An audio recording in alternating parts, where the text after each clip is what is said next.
Good morning, and here we are, Friday yet again. I don't know where this last week has gone. It seems to have absolutely whizzed past. I hope you've had a good week. We are certainly very relieved that the children have gone back to school now, and homeschooling almost feels like a distant memory. Not quite, but there we go. And I think they're all glad to be back, and I'm sure your children, grandchildren, are the same, and glad to be back into a bit of formality of school. There's been some reasonably good news this week about the possibility of getting back to some singing soon. Certainly the Royal School of Church Music and the Cathedral Organists Association are working very hard behind the scenes with the Department of Culture to try and find out from the government in their roadmap when people are allowed to sing and get together again. But it certainly does look very positive, and now the children are back, and so cathedral choristers can sing again together, not in the cathedral per se, but they can rehearse now. And obviously everyone's chomping at the bit to get back to do some singing. So we really are hopeful, and we'll keep you posted as soon as we hear any more as to whether we can get back to some of that. And then hopefully if the church choir can get back, it won't be too long before our lovely Come and Sing friends can join us again and we can get back. That is our aim anyway, to re-establish that as soon as we possibly can. I had my jab this week, which was fine. I think I got away quite lightly. I felt a little bit dicky on Monday, the day after, but it seemed okay. Although I was very amused. I got there very early at the local community hospital and walked in expecting to wait, but it was all desperately well organised. And I got to my little I was ushered into this cubicle, and there, I don't know whether I imagine this now, but the nurse was standing there holding the syringe, this hip syringe sticking up, and she asked me a couple of questions and asked me to just pull my jumper up. And I don't think I'd even sort of pulled my jumper up, and she'd already jabbed the needle in. So it was like a cartoon thing. Anyway, I hope most of you now who are able to have had at least your first jab, if not your second.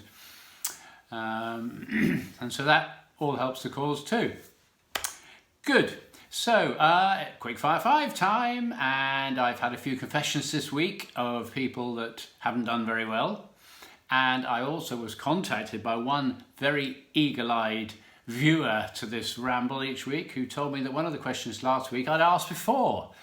How terrible is that? How disorganised? But I don't keep a record, I just make them up as I go along, really. So apologies for that, but it did make that one of them easier. Okay, so here we go, last week's. First one was a little bit tricky. Do you know which composer was nicknamed Little Mushroom because of his height? Well, the answer was Franz Schubert. A bit unkind epithet, but there you go, that was what he was called. Now, it was question 2 that I'd asked before, so I'm sure you all got this right. In the hymn Onward Christian Soldiers, what line comes after "With the cross of Jesus"? Answer, going on before. Question number 3. There is a bell just outside the Bishop's Palace in Wells. Who rings it? Well, the answer, of course, is the swans. They can just swim along by the side of the drawbridge, ring the bell, and presumably the bishop comes out with their breakfast. Who knows? What do swans have for breakfast? That wasn't a question. Question number 4. It was St David's Day a week or so ago, and I asked how many Anglican cathedrals are there in Wales? And the answer is 6. And they are Bangor, Brecon, Llandaff, Newport St Woolos, St Asaph, and of course St David's. So if you got that right, well done to you. And the final question, a bit of nostalgia. Can you remember the 1960s TV comedy about ecclesiastical life at St Og's Cathedral? And the answer, of course, was All Gas and Gaiters. All Gas and Gaiters. So, don't know how you got on there. 3 or 4 maybe. Let me know if you got all 5. So, for this week, some more obscure questions. I can't read my own writing here. Question number 1. Which well-known English composer lived in the Red House? Who lived in the Red House? Question number 2. This is quite amusing. Who is the former organist and well-known composer former organist of Chichester Cathedral, who in 1616, there's a clue, who in 1616 was noted and famed for being a common drunk and notorious swearer. He was later sacked by the dean and chapter for being drunk, but then reinstated. But he was well known for being a big swearer and a drunkard. He was also very well known for writing some beautiful music. Who was he? Question number 3, for those of you who like Herbert Howells. He wrote many settings of the canticles, as you know, many very well-known ones, but some more obscure ones. Which of these following, and I'm going to give you 4 options, which of these following did Howells not write? Did he not write? Number 1, the Dallas service. Number 2, the New College service. Number 3, the Washington service. Number 4, the service of St. Augustine's in Birmingham. Which one of those 4 did Howells not set as some canticles for? Question number 4. What is coloratura singing? How would you describe coloratura? Can't only just say that, coloratura singing. And question number 5. In a cathedral choir, and that's with a Q, you know, the area where the choirs sing. In a cathedral choir, which side is decani and which side is cantoris, i.e. right and left? Which is dec and which is can? Okay, there we go. 5 questions for this week. See how you get on. www.swanageteam.com is our website address, and you can find details of all the latest news and liturgies for the coming week and for this coming Sunday. You can join in the hymns, follow the liturgy, join in. Or you can come to church on Sunday at 10:30 or at 8 o'clock. So, for my choice of music this week, I'm opting for a piece which actually quite a few people will know, but I'm sure not everybody, and even if you know it quite well, it's worth another listen. It's Refreshment Sunday, Mothering Sunday this coming Sunday, Mother's Day, all the different names for it. So I thought a focus on that would be very good. And I am going to go for Benjamin Britten's absolutely wonderful Hymn to the Virgin, which is a classic. Without doubt, it's a classic. And it's an extraordinary piece, actually. It was written in 1930. He wrote it in 1930 when he was 16 years old. It's hard to believe that. And so the story goes, he was at school in Norfolk, and he was in the sanatorium. He was ill, and he wasn't allowed any manuscript paper, so he took some blank paper, and he had a ruler and a pencil, and he ruled out some lines to create some manuscript paper. He took some lines from the Oxford Book of English Verse, and he set them. And it's actually what we call macaronic, so it's in 2 languages. And basically it's in 3 verses, and the first 2 verses have a chorus and then a semi-chorus as well, and it's sort of antiphonal. The semi-chorus answer, and the semi-chorus always answer in Latin. So it goes from English to Latin, chorus, semi-chorus. And then the last verse starts off, there's a bit of antiphony, but it's just a little bit different. But it's a most extraordinary piece. It's just so very beautiful, hauntingly beautiful, very simple, and yet the nuances in it, as with all Britten's music, need to be adhered to. So actually to perform it well is quite a tricky thing.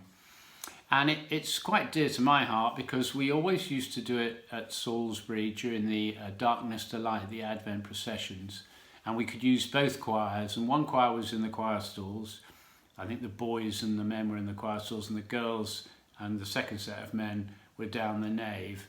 And so we could get this lovely sense of distance and space and answering. And it was always terribly popular. People always used to comment on how remarkable it was and how lovely it sounded. And Britten obviously himself was very fond of this piece, and in fact when he died it was one of only 2 pieces that was performed at his funeral. There we go. Britten, Hymn to the Virgin. So I'm going to point you to a performance with the score in front of you so that you can follow it if you don't know it. But I'm also going to put a link on to another performance I found on YouTube by Voces 8 that you're probably familiar with. Wonderful group of young singers. And they just use 8 singers. And it just gives you an idea of chorus, semi-chorus. And in fact, you don't have to have a big chorus and a little semi-chorus. You can be absolutely equal. So they've got 4 and 4. But their performance is just very, very sensitive. So I urge you to have a listen to that as well.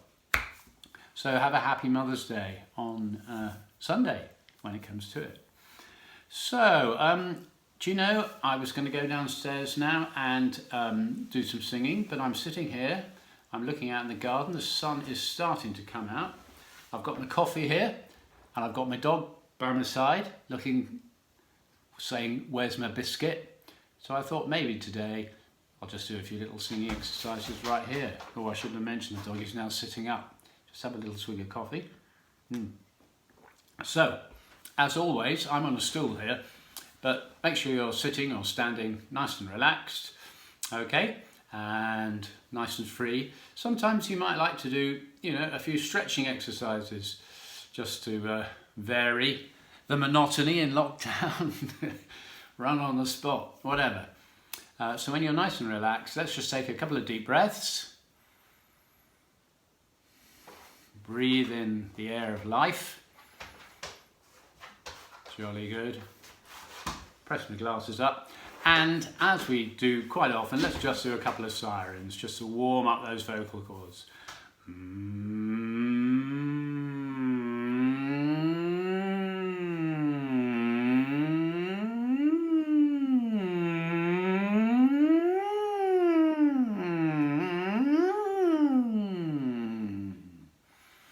And you can do that for as long as you like or as short as you like and invent all sorts of ideas. But that's really good just to do that gently, okay?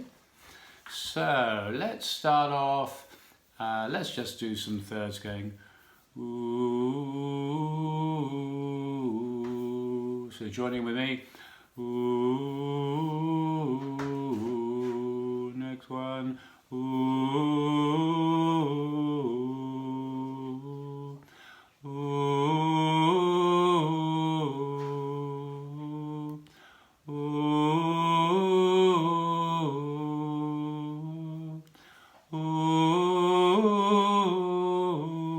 Change to E, and the next one, E, and the next one, E, and the next one, E, E, and I change to A,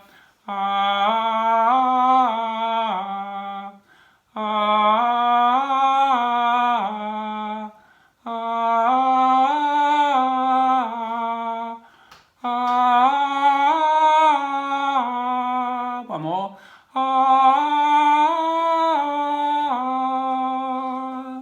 Okay, and now mezzo forte. Let's do a Si, Fa, Si, Fa, Si. Ready? Si, Fa, Si, Fa, Si. And the next one. Si, Fa, Si, Fa, Si. Okay, and the next one. Si, Fa, Si, Fa, Si. And the next one. Si, Fa, Si, Fa, Si.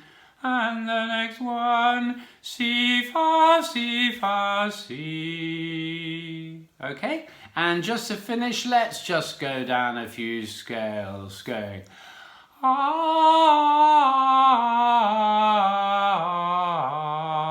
and the next one, Ah. Okay, and the next one, Ah, and the next one, Ah, and the next one, Ah.